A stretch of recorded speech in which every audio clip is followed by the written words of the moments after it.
여러분, 안녕하십니까? 요즘 어떻게 지내고 계십니까? 저는 요즘 참 많이 생각합니다. 우리 나이쯤 되면, 그러니까 환갑도 넘기고, 이제 인생의 후반부에 접어들면 말이죠. 자연스럽게 마음이 여기저기로 흔들리게 되지 않습니까? 자식들은 다 커서 제 갈 길을 가고, 손주들 보는 재미로 산다고는 하지만, 솔직히 말씀드리면, 우리 마음속 깊은 곳에는 여러 가지 감정들이 복잡하게 얽혀 있습니다. 내가 잘 살아온 걸까? 남은 인생을 어떻게 살아야 할까? 자식들과는 왜 이렇게 대화가 안 통할까? 친구들과의 관계는 어떻게 지켜나가야 할까? 이런 생각들 말입니다. 저도 그렇습니다. 아침에 일어나서 거울을 보면 어느새 백발이 성성하고 주름살도 깊어졌습니다. 몸은 예전 같지 않고 기력도 떨어집니다. 그런데 이상하게도 마음은 더 복잡해지는 것 같습니다. 젊었을 때는 앞만 보고 달려왔는데 이제는 뒤도 돌아보고 주변도 돌아보고 그러다 보니 더 많은 것들이 보이고 더 많은 것들이 걸립니다. 오늘은 여러분께 특별한 분을 소개해 드리려고 합니다. 조선시대 유학자이신 김장생 선생님이십니다. 혹시 들어보셨습니까? 이름은 낯설지 몰라도 이분의 가르침은 우리가 지금 당장 필요로 하는 것들입니다. 왜냐하면 김장생 선생께서는 평생을 마음을 어떻게 다스리고 말을 어떻게 조심하고 사람과의 관계를 어떻게 유지할 것인가를 연구하신 분이기 때문입니다. 특히 예리를 강조하셨는데 이 예라는 게 단순히 형식적인 절을 하고 인사를 하는 것이 아니라 우리 마음가짐과 태도 그리고 삶의 방식 전체를 의미합니다. 요즘 우리 사회를 보십시오. 너무 빠르게 변하고 있지 않습니까? 젊은 사람들 말투도 알아듣기 힘들고 스마트폰이니 인터넷이니 하는 것들도 어렵고 세상이 너무 각박하게 느껴질 때가 많습니다. 이럴 때일수록 우리에게 필요한 것은 변하지 않는 원칙, 흔들리지 않는 중심입니다. 김장생 선생께서는 이렇게 말씀하셨습니다. 마음을 바르게 하면 몸도 바르게 되고 몸이 바르게 되면 가정이 바르게 되고 가정이 바르게 되면 나라가 바르게 된다. 참 멋진 말씀 아닙니까? 모든 것이 결국 내 마음에서 시작된다는 겁니다. 오늘 이 시간 동안 우리는 함께 김장생 선생의 지혜를 빌려서 어떻게 하면 이 나이에 마음을 평안하게 가질 수 있는지, 어떻게 하면 자식들과 더 좋은 관계를 유지할 수 있는지, 어떻게 하면 말로 인한 실수를 줄일 수 있는지, 그리고 어떻게 하면 품위 있고 존경받는 노년을 보낼 수 있는지 함께 고민해 보겠습니다. 편안한 마음으로 차 한 잔 드시면서 들어주시면 감사하겠습니다. 그럼 시작해 보겠습니다. 김장생 선생은 1548년에 태어나셨습니다. 조선 중기의 대표적인 유학자이시죠. 그런데 이분이 특별한 이유가 뭔지 아십니까? 당시 조선시대에는 성리학이 크게 유행했습니다. 성리학이라는 게 뭐냐면 우주의 이치와 인간의 본성을 연구하는 학문입니다. 어렵게 들리시죠? 쉽게 말하면 사람이 어떻게 살아야 하는가, 무엇이 그른가를 깊이 있게 탐구하는 공부입니다. 김장생 선생께서는 특히 예학에 정통하셨습니다. 예학이란 예의범절, 의례, 제사, 관온, 상제 같은 것들을 연구하는 학문인데 단순히 형식만 연구한 게 아니라 그 속에 담긴 마음가짐과 정신을 중요하게 여기셨습니다. 선생께서는 율곡 이 선생의 제자이셨습니다. 율곡 선생님 다들 아시죠? 5,000원권 집회에 나오시는 분입니다. 김장생 선생은 그분께 직접 배우시면서 성리학의 깊은 이치를 깨우치셨고 특히 일상생활에서 어떻게 그것을 실천할 것인가에 집중하셨습니다. 선생께서 쓰신 책 중에 가래집람이라는 책이 있습니다. 이 책은 관온상제, 그러니까 어른이 되는 의식, 결혼식, 장례식, 제사 같은 것들을 어떻게 치러야 하는지를 정리한 책입니다. 그런데 이 책이 단순한 매뉴얼이 아닙니다. 각각의 의식 속에 어떤 마음가짐이 담겨 있어야 하는지, 왜 이런 절차가 필요한지를 설명하고 있습니다. 또 상례비요라는 책도 있는데 이건 특히 장례를 치르는 방법에 대한 책입니다. 요즘도 우리가 가장 어려워하는 게 장례식 아닙니까? 뭘 어떻게 해야 할지 모르겠고 친척들 눈치도 보이고 그런데 김장생 선생께서는 이미 400년 전에 이런 것들을 체계적으로 정리해 놓으셨습니다. 그런데 여기서 중요한 건 선생께서 이런 예법을 왜 강조하셨느냐는 겁니다. 그냥 옛날 방식을 고집하신 게 아니라 이런 예법들이 우리 마음을 바르게 하고 인간관계를 원만하게 하고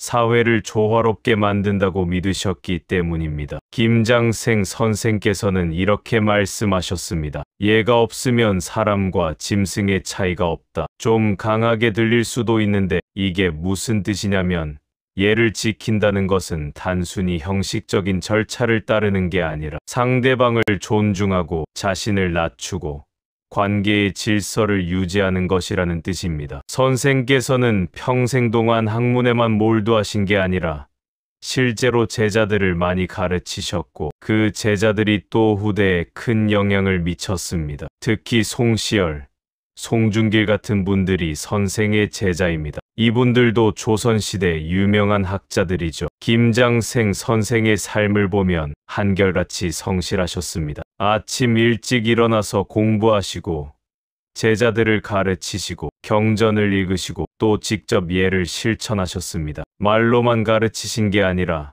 몸소 보여주신 거죠. 그리고 선생께서는 말을 매우 조심하셨습니다. 함부로 말하지 않으셨고 말을 하실 때도 신중하게 생각한 다음에 하셨습니다. 이게 참 중요한 부분입니다. 나중에 자세히 말씀드리겠지만 우리 나이쯤 되면 말 한마디 때문에 관계가 틀어지는 경우가 얼마나 많습니까? 자, 이제 본격적으로 김장생 선생의 가르침 속으로 들어가 보겠습니다. 이 한 글자를 여러분은 어떻게 이해하고 계십니까? 아마 대부분 절하고 인사하고 격식 차리고 그런 거 아닌가 하고 생각하실 겁니다. 틀린 말은 아닙니다. 하지만 김장생 선생께서 말씀하신 예는 그보다 훨씬 더 깊은 의미를 담고 있습니다. 예의 본질은 뭘까요? 선생께서는 이렇게 말씀하셨습니다. 예란 마음을 다스리는 것이요. 마음이 바르면 행동이 바르고 행동이 바르면 모든 일이 바르게 된다. 쉽게 설명해 드리겠습니다. 우리가 누군가에게 인사를 할 때 그냥 형식적으로 고개만 까딱하는 것과 진심으로 상대방을 존중하는 마음으로 정중하게 인사하는 것은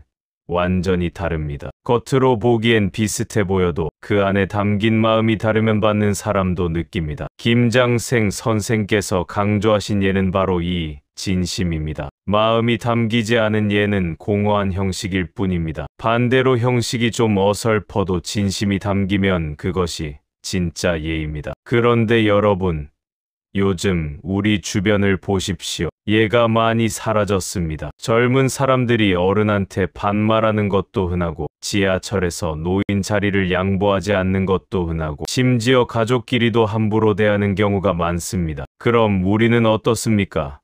솔직히 돌아보십시오. 우리도 가끔 예를 잊고 살 때가 있지 않습니까? 배우자한테 함부로 말하거나 자식들한테 잔소리만 하거나 손주들한테 참견만 하거나 이런 것들이 모두 예를 잃어버린 모습입니다. 김장생 선생께서는 이렇게도 말씀하셨습니다. 나이가 들수록 예를 더 지켜야 한다. 젊었을 때는 모르고 실수할 수 있지만 나이 든 사람이 예를 모르면 이는 평생을 헛되이 산 것이다. 좀 따끔한 말씀이죠. 하지만 곰곰이 생각해보면 맞는 말입니다. 우리가 살아온 세월만큼 더 성숙해져야 하고 더 예의 바르게 행동해야 합니다. 그게 어른의 품격임. 그럼 노년기에 왜 예가 특히 중요할까요? 첫, 예는 관계를 지켜줍니다. 우리 나이 되면 관계가 참 중요합니다. 자식들과의 관계, 손주들과의 관계, 친구들과의 관계, 이웃과의 관계, 이런 관계들이 우리 삶의 질을 결정합니다. 그런데 예를 지키지 않으면 이 관계들이 금방 무너집니다. 자식한테 함부로 대하면 자식들이 멀어지고 친구한테 무례하게 굴면 친구들이 떠나갑니다. 예는 우리 자신을 지켜줍니다. 예를 지키며 산다는 것은 자기 자신을 존중하는 것입니다. 아무렇게나 행동하고 아무렇게나 말하고 아무렇게나 살면 결국 자기 자신도 무너집니다. 하지만 예를 지키며 살면 내 안에 중심이 생기고 흔들리지 않는 힘이 생깁니다. 예는 사회를 지켜줍니다. 우리 한 사람 한 사람이 예를 지키면 그 작은 행동들이 모여서 사회 전체가 바뀝니다. 우리가 먼저 모범을 보이면 젊은 사람들도 배웁니다. 손주들도 할아버지, 할머니를 보고 배웁니다. 그럼 실생활에서 예를 어떻게 적용할까요? 가정에서는 배우자를 존중하는 것부터 시작합니다. 오래 살다 보면 서로 정이 들어서 오히려 함부로 대하게 됩니다. 이 사람은 어차피 내 편이니까 하고 무례하게 굴 때가 많습니다. 하지만 가장 가까운 사람일수록 더 예를 지켜야 합니다. 고맙다는 말, 미안하다는 말을 자주 해야 합니다. 자식들과의 관계에서는 간섭을 줄이고 존중을 늘려야 합니다. 우리 세대는 자식들을 키우느라 정말 고생했습니다. 그래서 어떤 권리가 있다고 생각할 수 있습니다. 하지만 자식들도 이제 어른입니다. 그들의 선택을 존중해줘야 합니다. 그게 예입니다. 사회에서는 젊은 사람들에게 모범이 되어야 합니다. 새치기 하지 않기, 큰 소리로 떠들지 않기, 공공장소에서 매너 지키기.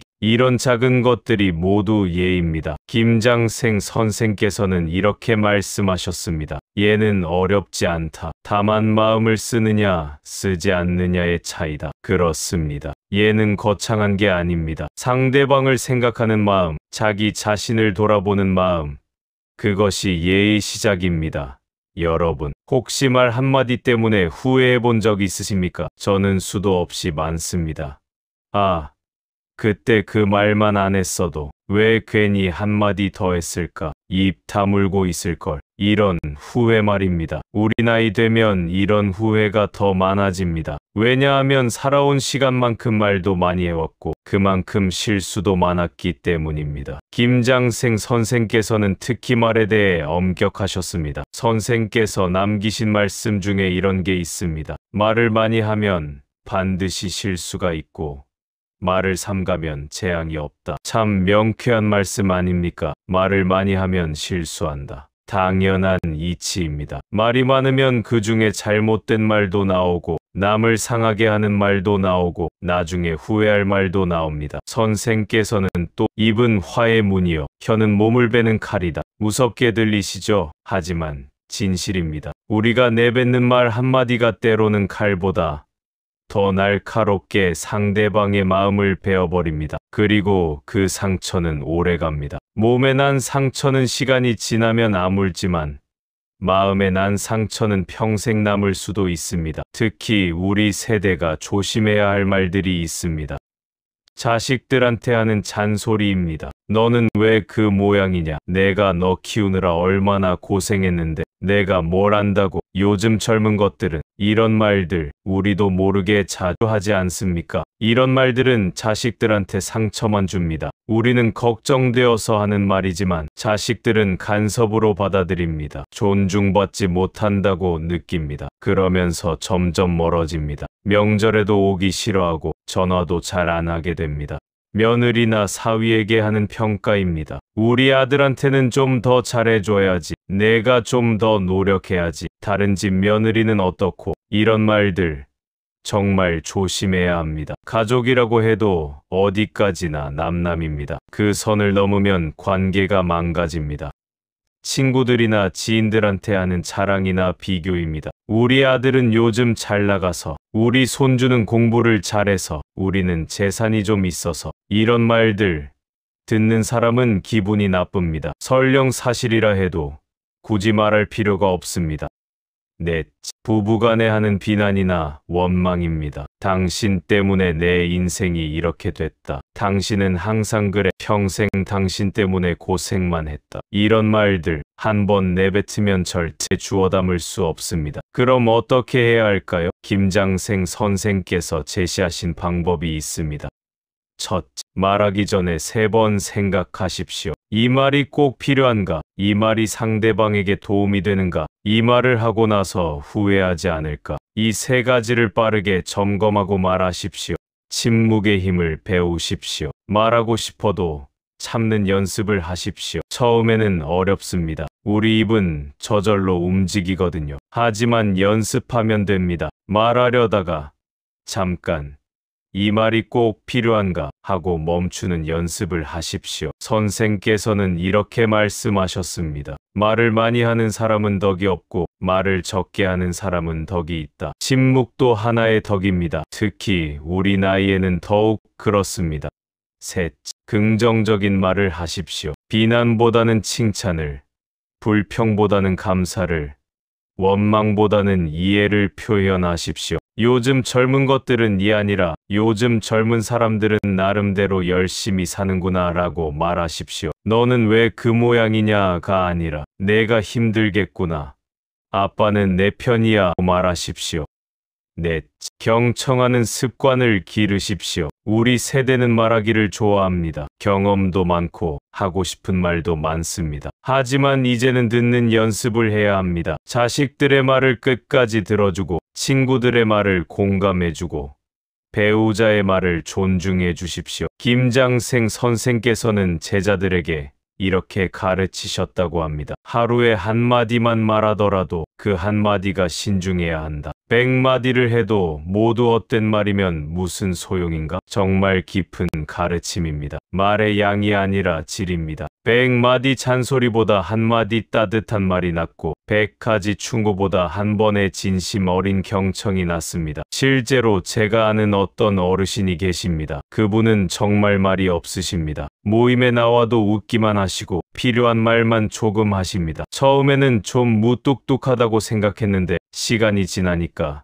그분이 제일 존경받는 어른이 되어 있더군요. 왜냐하면 말은 적게 하시지만 하시는 말마다 무게가 있고 한 번도 다른 사람을 비난하거나 험담하신 적이 없기 때문입니다. 반대로 말이 많은 어떤 분은 처음에는 인기가 많았습니다. 재미있고 이야기도 많이 하시고 하지만 시간이 지나니까 사람들이 조금씩 멀어지더군요. 왜냐하면 그분의 말 중에 험담도 많고 과장도 많고 때로는 거짓말도 섞여 있었기 때문입니다. 여러분, 우리에게 남은 시간이 그렇게 많지 않습니다. 이제부터라도 말을 조심합시다. 꼭 필요한 말만 하고 따뜻한 말만 하고 진실한 말만 합시다. 그러면 우리 남은 인생이 훨씬 평화로워질 겁니다. 김장생 선생의 말씀을 다시 한번 새겨봅니다. 말을 삼가면 재앙이 없다. 이 한마디만 기억하고 실천해도 우리 삶이 달라질 겁니다. 자, 이제 가장 핵심적인 이야기를 해볼까 합니다. 바로 마음 수양입니다. 마음 수양이라고 하면 좀 어렵게 들리시죠? 수양이 뭔 절에 가서 참선하라는 건가? 산속에 들어가 살라는 건가? 하고 생각하실 수도 있습니다. 아닙니다. 김장생 선생께서 말씀하신 마음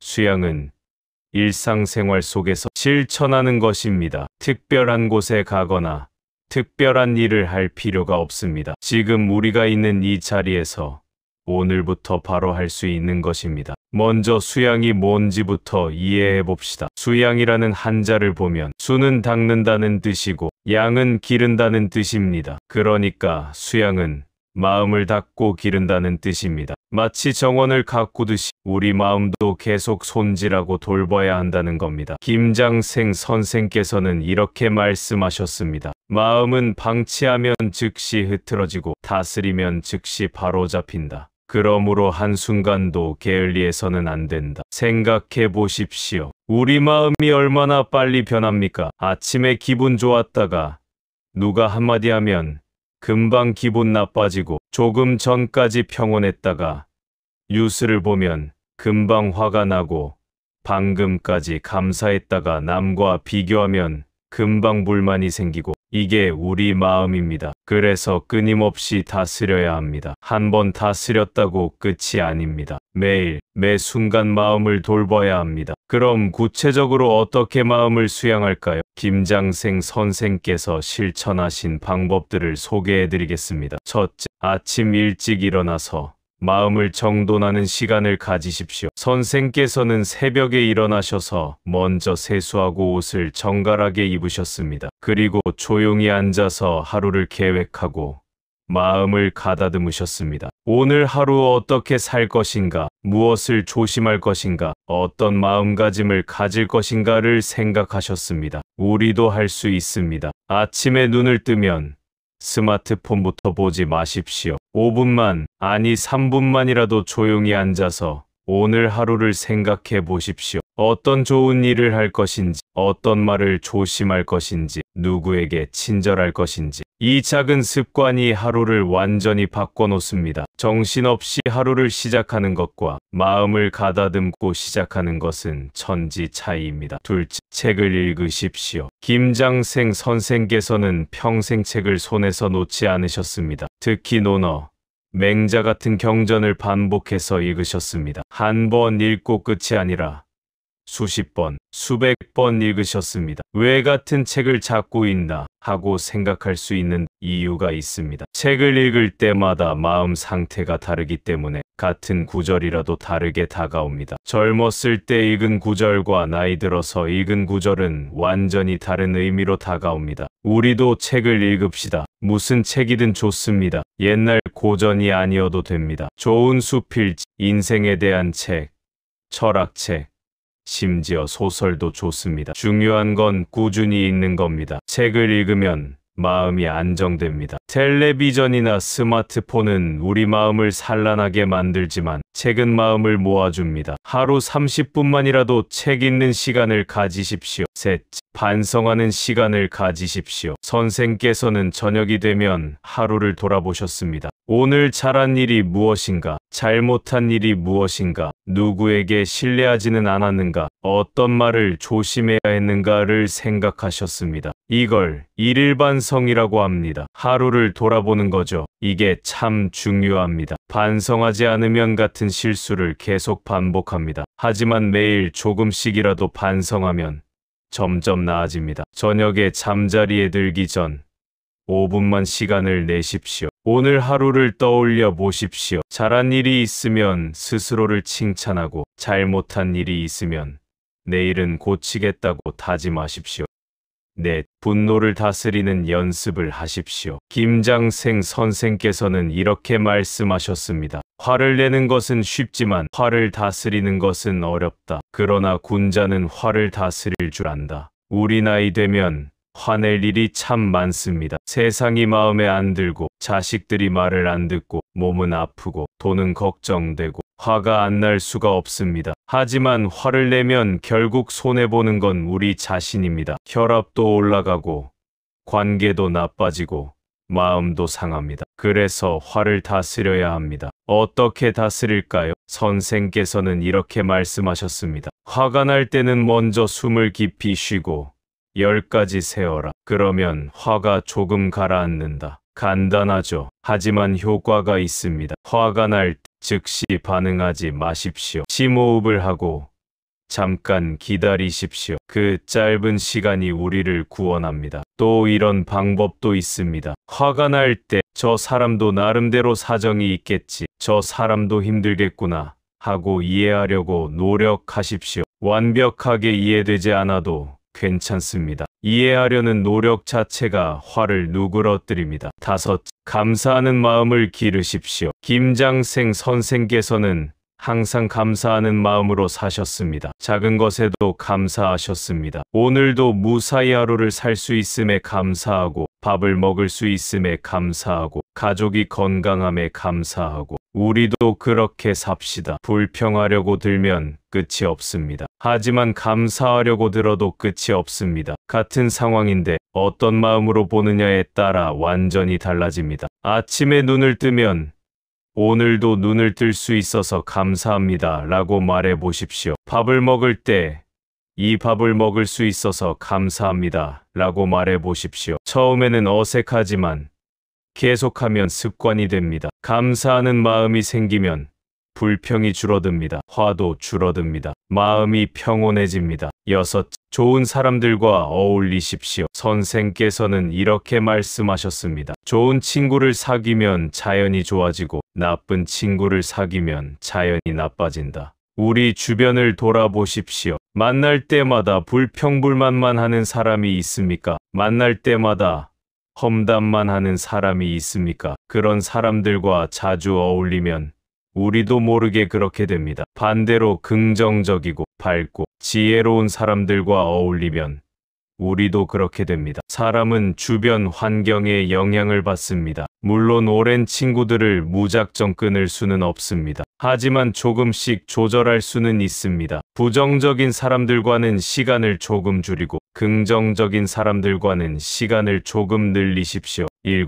몸을 건강하게 유지하십시오. 김장생 선생께서는 마음과 몸이 하나라고 보셨습니다. 몸이 건강해야 마음도 건강하고 마음이 건강해야 몸도 건강하다고요. 규칙적으로 운동하십시오. 산책도 좋고 체조도 좋고 가벼운 등산도 좋습니다. 몸을 움직이면 마음도 따라서 움직입니다. 우울한 마음이 있으면 밖에 나가서 걸으십시오. 걷다 보면 마음이 가벼워집니다. 잘 먹고 잘 자고 잘 움직이십시오. 이 기본만 지켜도 마음 수양의 절반은 이루어집니다. 김장생 선생께서는 이렇게 말씀하셨습니다. 마음 수양은 하루아침에 이루어지지 않는다. 매일 조금씩 평생 동안 해야 한다. 하지만 포기하지 않고 계속하면 언젠가는 큰 변화를 경험하게 된다. 여러분, 오늘부터 시작합시다. 완벽하지 않아도 됩니다. 조금씩 하나씩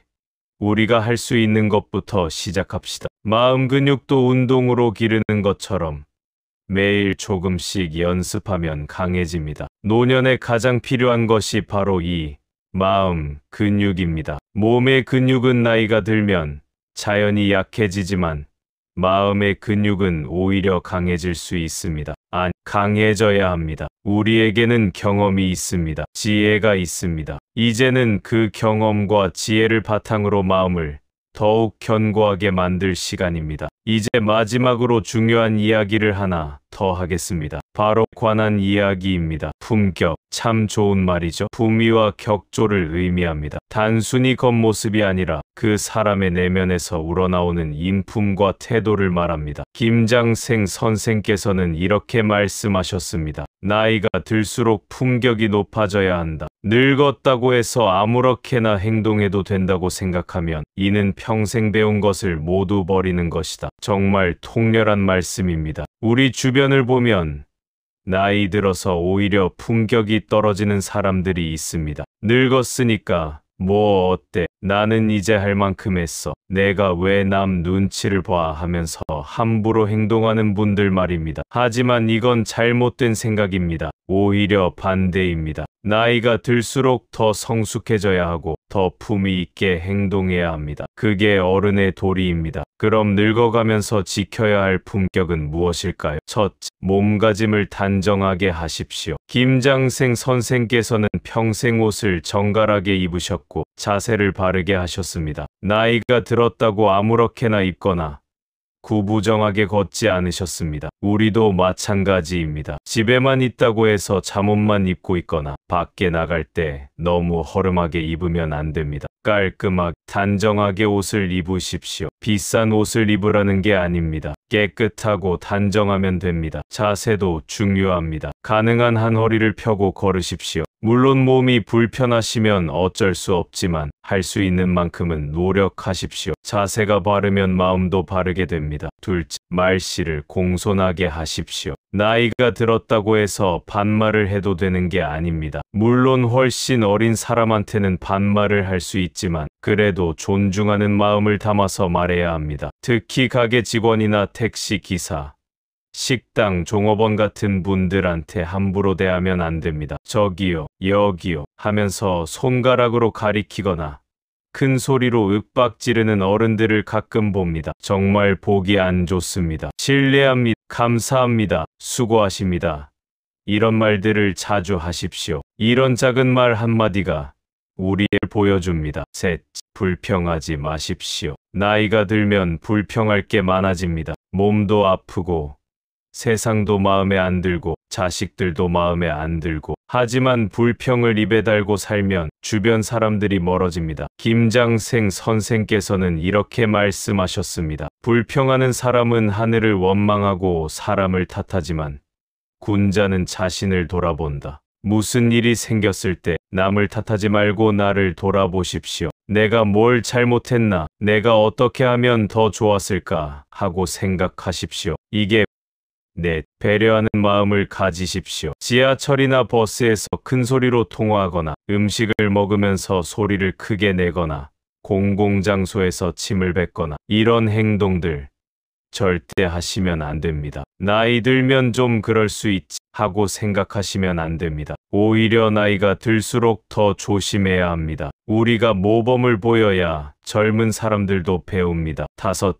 배우는 자세를 잃지 마십시오. 나는 다 늙었어. 나는 이제 배울 게 없어. 하고 생각하는 순간 성장이 멈춥니다. 김장생 선생께서는 90세가 넘어서도 책을 읽고 공부하셨습니다. 우리도 계속 배웁시다. 새로운 것에 도전합시다. 스마트폰 사용법을 배우는 것도 좋고, 새로운 취미를 시작하는 것도 좋고, 봉사활동에 참여하는 것도 좋습니다. 배우는 자세를 가진 사람은 늙지 않습니다. 마음이 젊어집니다. 그리고 그런 모습이 바로 품격입니다. 여섯, 베푸는 삶을 사십시오. 우리 나이가 되면 이제는 받기보다 주는 삶을 살아야 합니다. 물질적으로 여유가 있으면 나누고, 경험과 지혜가 있으면 전해주고, 시간이 있으면 봉사하십시오. 베푸는 사람은 아름답습니다. 나이가 들어서 계속 받기만 하려고 하면 초라해집니다. 하지만 나이가 들어서도 계속 베풀면 존경받습니다. 김장생 선생께서는 이렇게 말씀하셨습니다. 진정한 품격은 행동에서 나온다. 말로만 품격을 이야기하는 것은 소용없다. 매일의 작은 행동 하나하나에서 드러난다. 맞는 말씀입니다. 품격은 특별한 순간에만 필요한 게 아닙니다. 일상의 모든 순간에 필요합니다. 아침에 일어나서 가족에게 인사하는 것, 이웃을 만나서 미소 짓는 것, 가게에서 물건을 사면서 감사하다고 말하는 것. 이 모든 작은 행동들이 우리의 품격을 만듭니다. 여러분, 우리 함께 품격 있는 노년을 만들어 갑시다. 나이가 들수록 더 성숙하고 더 아름답고 더 존경받는 어른이 됩시다. 그게 우리가 후대에 남길 수 있는 가장 큰 유산입니다. 자, 여러분, 오늘 김장생 선생의 가르침을 함께 살펴봤습니다. 긴 시간 동안 집중해서 들어주셔서 정말 감사합니다. 정리를 한번 해볼까요? 우리는 오늘 예의 중요성을 배웠습니다. 예는 형식이 아니라 마음이고, 나이가 들수록 더 필요하다는 것을 배웠습니다. 가정에서, 사회에서, 관계 속에서 예를 지키는 것이 우리를 지키는 것임을 배웠습니다. 말을 삼가는 지혜도 배웠습니다. 말이 많으면 실수가 많고, 말을 조심하면 재앙을 피할 수 있다는 것을 배웠습니다. 특히 자식들에게, 배우자에게, 친구들에게 어떤 말을 조심해야 하는지 구체적으로 생각해 봤습니다. 마음 수양의 방법도 배웠습니다. 아침에 마음을 정돈하고, 책을 읽고, 저녁에 반성하고, 분노를 다스리고, 감사하는 마음을 기르고, 좋은 사람들과 어울리고,